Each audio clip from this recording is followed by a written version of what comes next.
To date, we have over 67 million NINs that have been issued, with over 8,000 enrollment centers set up nationwide, and harmonization of the existing legacy databases with the National Identity Management System.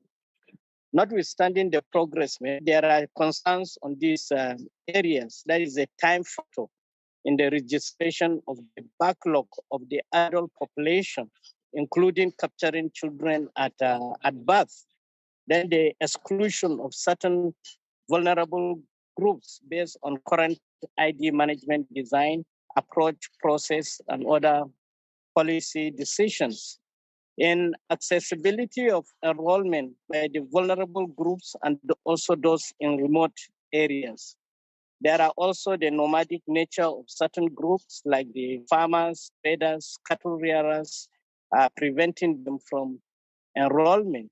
And there is lack of network coverage and broadband penetration for online enrollment. And also requests for breeder documents like birth certificate or some proof of address or proof of ID, discouraging enrollment among many others, like Dr. Timms says that most of the people says it's too stressful to obtain.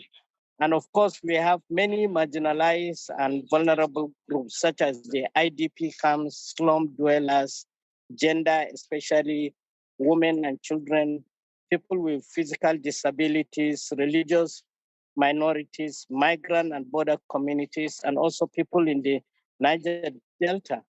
But the strategic roadmap for accelerated identity development in Nigeria has envisioned the policy, practical, and also technological challenges to ensure that a foundational ID system is implemented. And we envision that everyone issued a unique identifier to facilitate service delivery in health, education, social safety net, political and economic matters, and that the digital ID will also help in transiting to a vibrant and safe digital economy in Nigeria.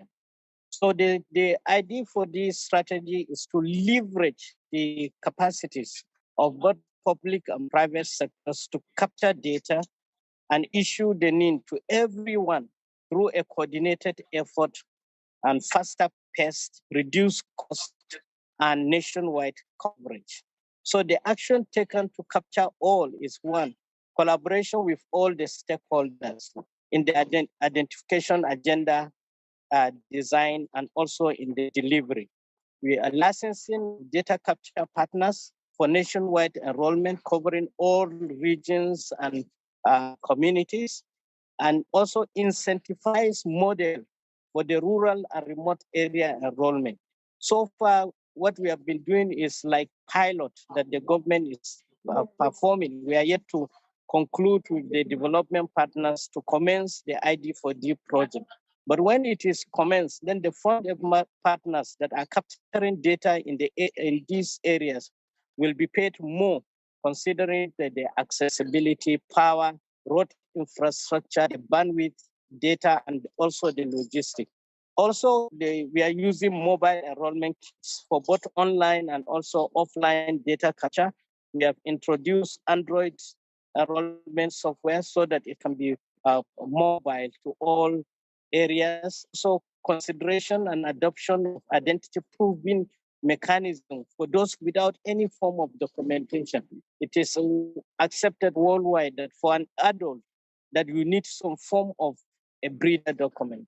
Even though you don't have anything, we can still enroll you, but there is importance of getting some form of a breeder document. There's also the rollout of diaspora enrollment centers to capture Nigerians that are in other nations. There's the draft data protection bill for user privacy and security of personal data of people. There is the setup of contact center and grievance redress system to handle issues, queries, and complaints, and also collaboration with civil society organizations to ensure smooth deployment and delivery. So I believe that with all this, when we commence the project, that we should be able to resolve the issues of the too stressful to obtain the data, and that the work should be inclusive for all to provide access and usage. I want to reiterate that all these issues has been captured in the strategic roadmap. As I said earlier, we work with the development partners and they insist that all government agencies must work together. And I also understand that people respond to incentives. That is the basics of the economy, and that we should, working with the people, local champions, we should be able to identify the real incentives that will do that. Collaboration, partnership, awareness, those are the things that I understood. And that also we should emphasize that enrollment is free, because the people that are capturing the data are going to be paid by NIMC.